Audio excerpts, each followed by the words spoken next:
Welcome, everyone, to Conversations with Impact, a podcast for educators focused on making an impact and getting implementation right. Well, welcome, and thanks for joining us on this journey. It's been a while, Jenice. I think our last recording was back in November. What is? Yeah, I think we took a little winter hibernation. Welcome, and as you can see from Steven and I, it is St. Patrick's Day in the U.S. here and maybe across the world. Our global network of friends and colleagues and implementation enthusiasts. Welcome and happy St. Patrick's Day. Happy St. Patrick's Day. Yeah. Steven, I know that St. Patrick's Day is a really big deal in your house. He's been preparing for over a week now. Oh yeah. So it is our favorite holiday around here. We do it up right. All the family comes over. I do the traditional corned beef and cabbage, which, by the way, interesting fact, and this comes from a dear friend of mine who comes from Northern Ireland, that corned beef and cabbage is not a traditional Ireland dish. But that's what you're having. It's a traditional Irish American dish, and so, but it's not a. Now, I could be wrong, and I'm sure we'll get information that maybe tells us otherwise. But this came from a credible source, somebody who grew up in Ireland, who said he didn't even really know about corned beef until he moved to the United States. So, but we're having it anyway because it's a tradition around here. And of course, we all wear green. And I'm making soda bread.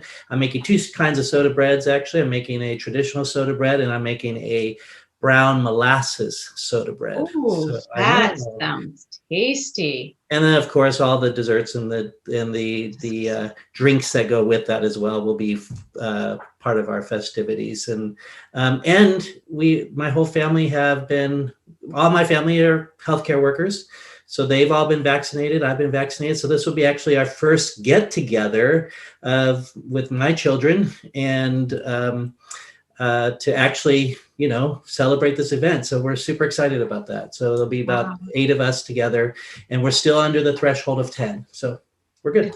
I was going to mention for our listeners around the world that it's okay. They're doing it safely with his family. That's right. I went for a walk yesterday with some neighborhood people and another person who's a teacher, and she was having her first vaccine get together. It was a PLC, but they were so excited to get together to do a professional learning community together.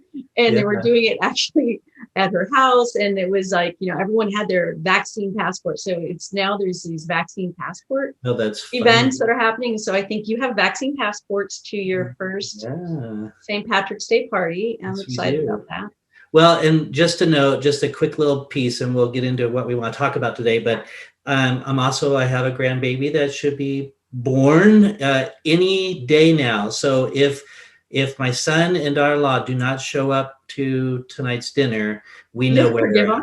So it's okay. So it will be absolutely okay, and it would be really cool if she was born on St. Patrick's Day.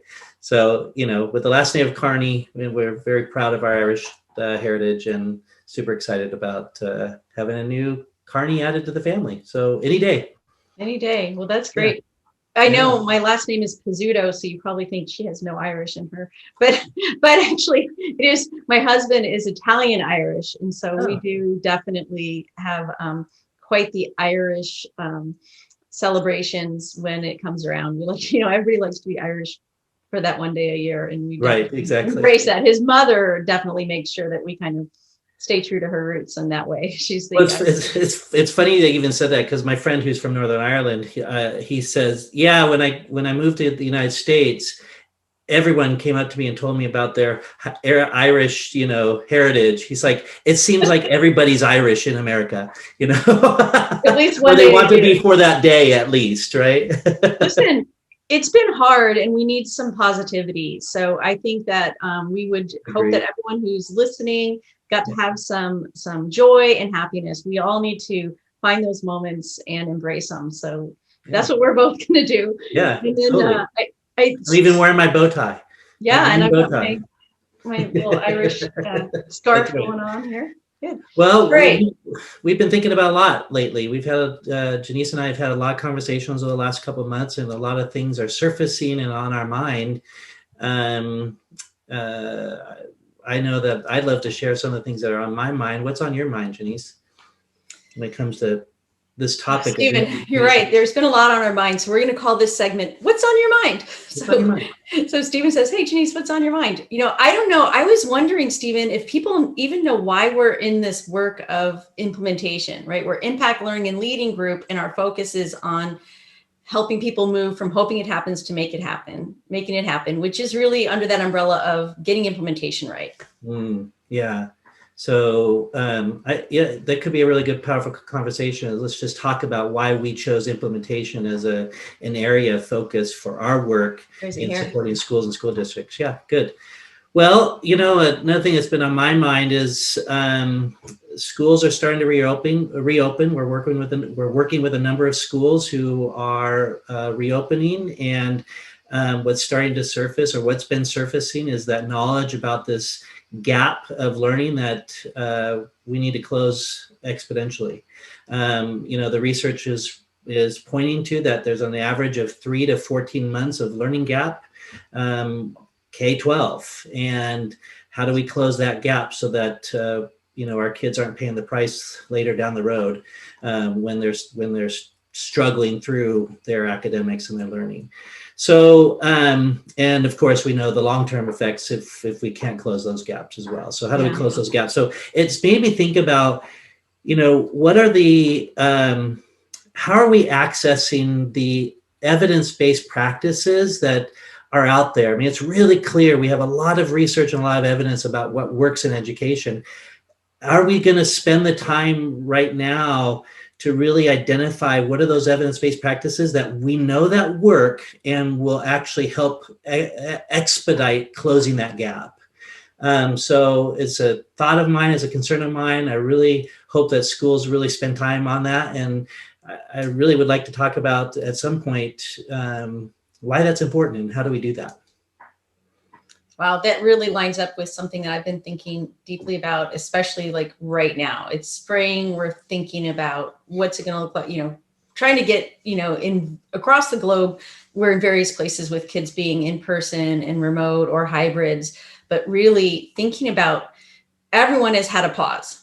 Yeah. Right. True. But what's that opportunity, right? Because we've all had the pause, are we seizing the opportunity to reset our change efforts? And really thinking about right now, I know in the US, and I would imagine some globally, there are some funding opportunities that are tied to those learning gaps that you mentioned. So it kind of piggybacks right on there. And I'm thinking about how are we going to do that? Are we going to really reimagine and do what we know we need to do to actually put our change effort in place so that it's done well and right, rather than this, what you and I both know, sometimes we have this rush to adopt and then abandon. Right. And will we take the time to implement the change well and right?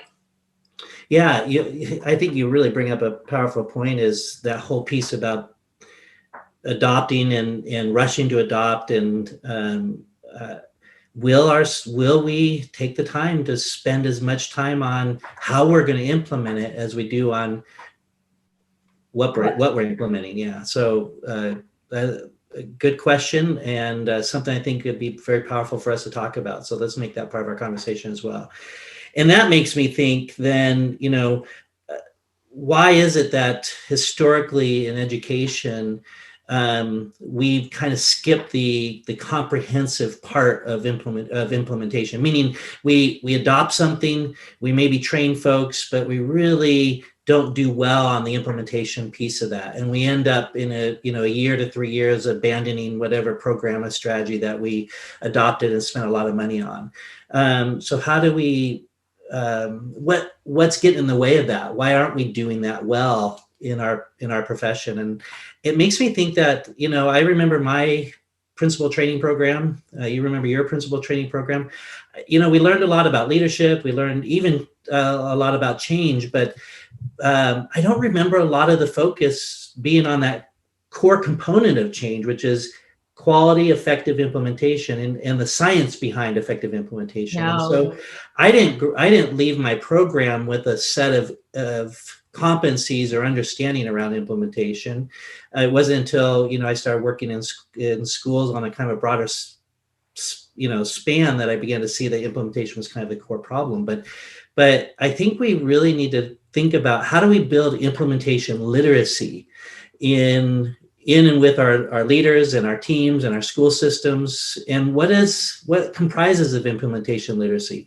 Implementation science is vast and it's big, and there's a lot there when we look at the science, but how do we contextualize that and condense that to some core key concepts that really help us understand implementation enough to where when we do adopt, and we do have the opportunity to adopt a new evidence-based program, we're automatically thinking about the quality of the implementation and monitoring the implementation all along the way so that we can sustain it. Wow, So, that's a lot that's on our mind. Yeah. You're like, don't panic. We're not going to tackle. Don't panic, everyone. We're not going to tackle it all today. But it circled back to one of the first questions that we talked about, which was, why are we doing this work? Right. So I think we should start, Steven, with talking a little bit about how we came to be Impact Learning and Leading Group and focusing on getting implementation right. So that's a good idea. I think that would be good because some of the things you just said are like, yeah, that's why. That's why. I think, and it's very basic. We, as an organization and as partners and all our team, are just completely and passionately, almost like philanthropically, just committed to righting those wrongs of where, I can stand in the circle of, oh my gosh, did you adopt and abandon? Were you a part of that? Yeah. Was it with malintent? Absolutely not. Yeah. It was misinformed, underprepared. So we didn't have those things. But once we know better, we do better. Steven and I always like to say, what we know today doesn't make yesterday wrong. It makes tomorrow better. So if you were ever in an adopt and abandon situation, forgive yourself. Yeah. We don't have to live there. And then there's also I think our passion is around really addressing the casualties that occur as a result of when we get implementation wrong, because there's learning loss for the students. There's an erosion of trust among staff.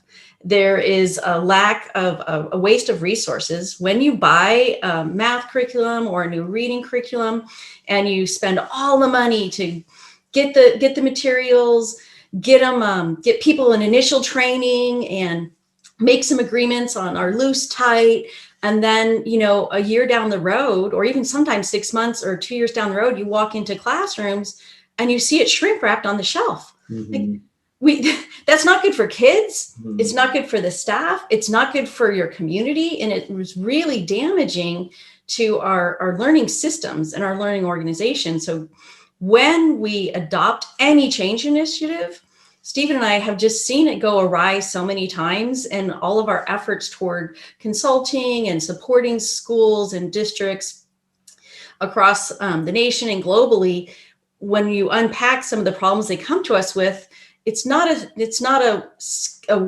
will problem. It's usually kind of a skill problem. And it's sometimes they didn't have we only had initial training and we didn't provide support. Mm-hmm. We didn't talk about how we're going to coach and monitor and get things going.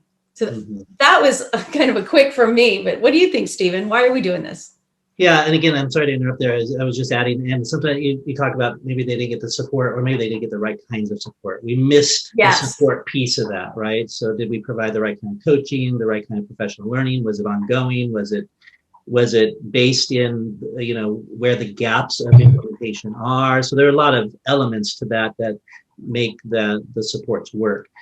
I think for me, Jenice, both of us have been in the profession for about the same amount of time. And for the last 20 to 30 years, we've been part of our profession in education that there's been a great deal of research around what works in schools, which I don't know if there was as much research about what works in schools when I first came into the profession. Really, we were about the art of teaching. And there is the art of teaching. There definitely is an art of teaching, and we both know that and applaud that. And and advocate for that. But there's also this whole other science of teaching, and we know more about the brain. We know more about trauma. We know more about how that impacts learning. We know more about poverty. We know about all the other variables, and then how do we address and impact those variables so that our students learn, and they learn at high levels. And we know what works, and there's a lot of evidence that points to that. And I think that for me, I get excited about those kinds of things, and I get excited about the possibility of seeing us improve because we can implement this evidence-based work. But yet many of our schools that we've worked with, that we've been in, years down the road, we still see the same results, and we're back to the drawing board solving the same problem over and over and over again. And why are we back to the drawing board every year solving that same problem with yet another new solution? And when you and I really look deep at that, we unpack that greatly, we began to see that it wasn't because people didn't want it to succeed. It wasn't because people weren't working hard enough for it to succeed. It wasn't, everything was, the intent was incredible and wonderful and efforts exciting. were huge. The efforts were huge, but what they were missing were some really key critical components that allow their implementation to actually work. Right. And I think the reason why, for me, why we're doing our work is that I really want to build the knowledge and our profession's knowledge and understanding around what are those pieces to implementation that takes something from we know it works to actually making it work, and not have to go back to the drawing board a year later solving the exact same problem. Yeah, we want everyone to skill up in the understanding of what it really takes to make a change effort happen. Yeah. So they can scale up. Right? We love that. If we skill up, we can scale up, and we can get the socially significant outcomes that are promised to us by these evidence-based practices. I love that you brought that back up, Steven, because one of the things, it doesn't matter if you read Fullen or if you're reading Hattie. I mean, we have quotes from all these great educating leaders that have been talking about change and basically implementation of evidence-based practices, but it hasn't really taken hold. And so our vision is to change that. We want to close the implementation gap. And the way to do that is to help people become implementation literate and just start having the conversation, talking about it, bringing the ideas to the forefront. Our goal is to take some of the complexity out and make it simple so that you can actually move from thinking about it to actually doing it. Yeah, and that's been a gargantuan task over the last number of years. It's a massive task. That's exactly it. Sorry, we have spent years looking at all the research and synthesizing it for you all, so that you can move from hoping it happens to make it happen. But quite simply, I think we both we kind of had enough. It was like, we can't just keep doing the same thing over again. Mm-hmm. The definition of that is insanity and not getting results. Yeah. So we're committed to helping to improve the implementation knowledge of educators across the world. Yeah, so true. Yeah. Well, so hopefully you have a better sense about why we're doing this work, and we encourage you to keep listening to these conversations that we're going to have, because we want to start to unpack those components that really make sense and that are doable when it comes to high quality, effective implementation of evidence-based practices. So we're going to start bringing up topics, some of the topics that we listed today. So do we have time for one more quick conversation, Jenice, around one of the topics that we did? I was looking at, I did jot down a list of what the topics that we talked about, Steven, and I think where we just finished, it kind of leads into this next thing that what was on our mind was, you had talked about schools reopening and taking advantage of the evidence of what we know makes a difference for students. Yeah. So talking about that, we know what works, and how do we take advantage of that? And it kind of fits in with my question around, what is the opportunity for resetting when we implement change efforts? Yeah. So let's talk about that a little bit, because I think that we often sometimes kind of miss an important step in identifying those evidence-based practices. Sometimes we just jump right to, that's an evidence-based practice. Let's adopt it because somebody said it worked, or it shows it's working to address a particular area like reading or what have you. But but we've noticed that a skip that's often missed, or a step Yeah. that's often skipped, there we go, is getting really clear about what problem we're trying to solve. Yeah. And really spending the time with our staff and our data and looking at outcome data and process data and demographic data and perception data, and really coming together and going, okay, what is our information telling us about what really is the root cause of, or some of the root causes behind some of the learning concerns or issues that we have? And are we really identifying the right problem?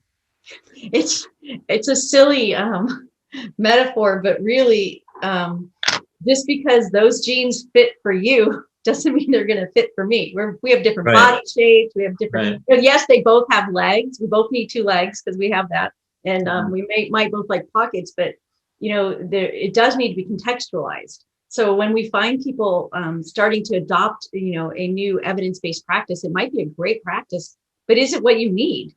Right. So thinking about that fit is really critical. And we see that misidentification again comes to one of the big concerns is it that big a deal? Well, when you're exhausting your resources, you're taking the effort, especially right now when everyone's been through COVID and pandemic teaching, we have to be careful on what we ask our staff to kind of begin when we do change. It messes with our mind. Whereas the book called You're Moving People's Cheese. So identifying what evidence-based practice you're going to implement needs to be matched to what's the high priority need. Right. And then also the other piece is like, people might even get that right, but then it's like, do you have the capacity? Does your system, school A or district A or region A might have had a whole different set of resources and capacity that you don't have to actually deploy it well and right. Yeah. So I know that was a lot, but it is a lot. It is a lot. And I want to take a pause there because it's like, what is the identification? Steven talked about, are we identifying the problem that we actually have? Then once we identify a practice or a solution or a change initiative that we want to implement, is it fitting the need? And then beyond that next step would be, do we have the capacity to scale it effectively? Do we have those resources, and can we provide the professional learning and training that is going to be necessary to actually help it get the socially significant results it's promising? Yeah, well, and kind of reverse back a little bit to your statement of identifying and does it fit a need? It's really about taking the need and going and finding the right practice. So that you're not later going, does it identify the need? Go ahead and identify the different practices based on that need, and the different research-based and evidence-based programs and practices that parallel exactly what you're trying to close, parallel exactly what you're trying to fix. And we can call this another step in the confessional moment. So anybody can join us, but sometimes people don't look at that at all, but they just choose a practice and skip the step of seeing, did we even need it? Just because everyone else is doing it. Right. That's a good point. And then the other, I think you're leading to this whole piece of, do we even have the capacity? But there is also another piece that the implementation science really brings out in this important part of identifying is, are we ready? Actually, is our culture ready for it? Do we have the right things in place to be able to say that this not only is the right evidence-based practice, but that we actually are ready to do it well and right? Our culture's ready. Our systems are in place. We have an implementation team. There's lots that go into that to even say that we're ready. Often we implement things, and and I'm guilty of that as a school leader and as a district leader, of asking our staff to implement something that we thought was the magic or silver bullet, and we weren't even ready to do it, but we just knew we wanted to do it. And so then we had to backtrack and go, oops, because we didn't address some of the barriers that we knew were going to get in the way. Yeah. And Steven, what would we say to that? What we know today doesn't make yesterday wrong. It makes tomorrow better. That's exactly it. Yeah. Right, so if you're in that, so it's a good reminder, Jenice, if you're in that place where you're implementing something and you really didn't spend the time getting your folks ready for that implementation, or your system ready for that implementation, it's okay to stop and pause and step back and go, okay, what else do we need to put in place so that we can be a little bit more effective at our implementation. But back to the topic of really taking advantage of these evidence-based practices. Now's the time, and I would just be overwhelmed with joy if our leaders and our school system can really stop and pause and go, are we really clear about what that problem is that we're trying to solve? And then spend the time to really identify what are the best evidence-based practices that are available to us that we can access, and then move into, do we have the capacity and are we ready, and what needs to be put in place to do that? But spend that time up front matching the problem with the right evidence-based practice, I think, is going to be really critical in closing this gap that is now right in front of us. It's been there, now it's bigger. Yeah, it really is. Yeah. I think we could talk for hours on this one. Yeah, no, our staff, students, and community deserve that. So let's just give it a try. Yeah. You don't have to know everything, but at least pause and ask yourself those questions. And listen, if you have a question after listening to this podcast, feel free to email us at info@impactlearninglead.com. We're happy to, field a few questions and maybe, point you in the right direction so that you can get that work started.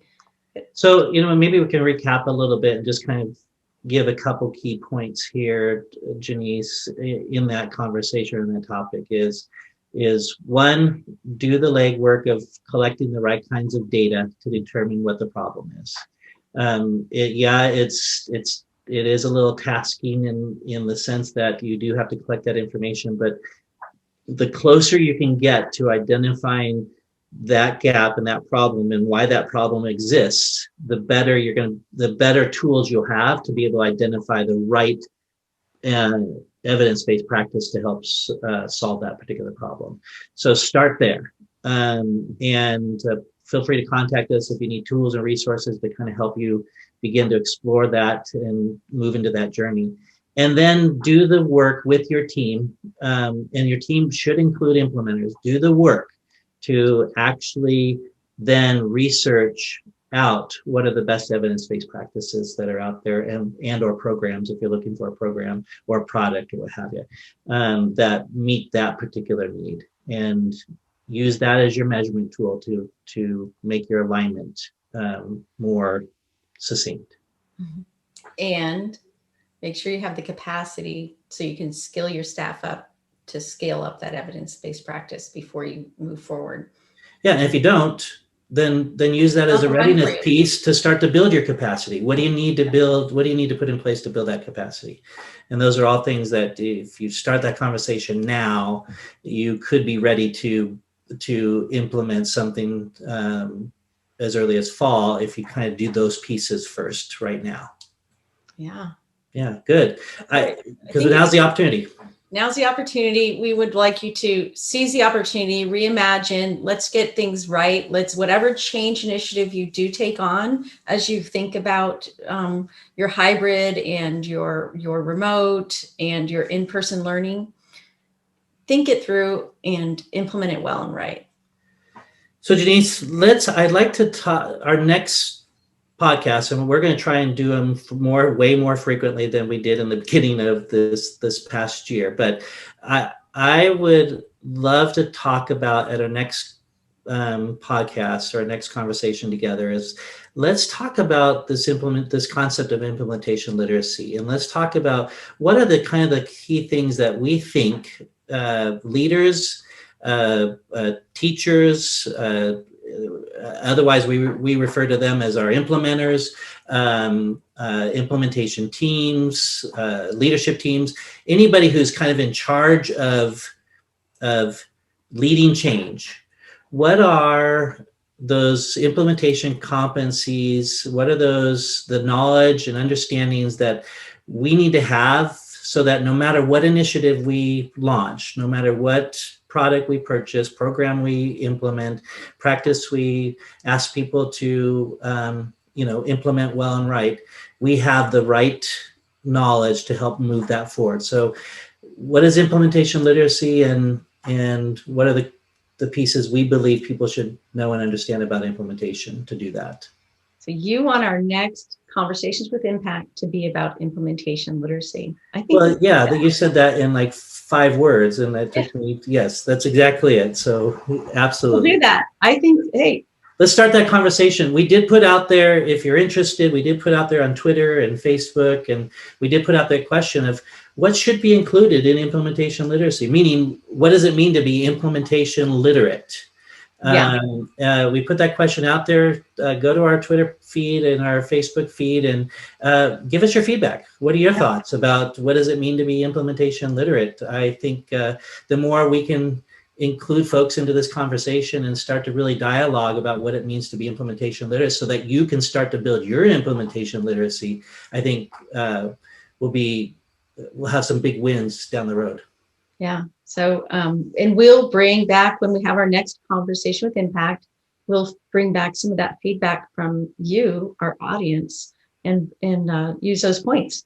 So thank you for joining us today. We are happy that you were here and hope you find this valuable. If you found it valuable, please tag a friend, share it with a friend. We say sharing is caring, and join us in helping to eliminate that implementation gap. But let's start the conversation.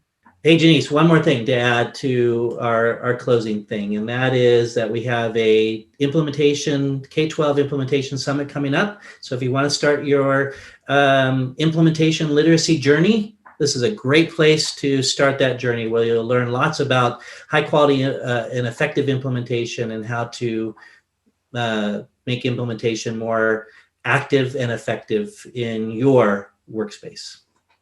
Awesome. Join us at the first ever K-12 Global Implementation Summit. Go to www.impactlearninglead.com to learn more. We hope to see you.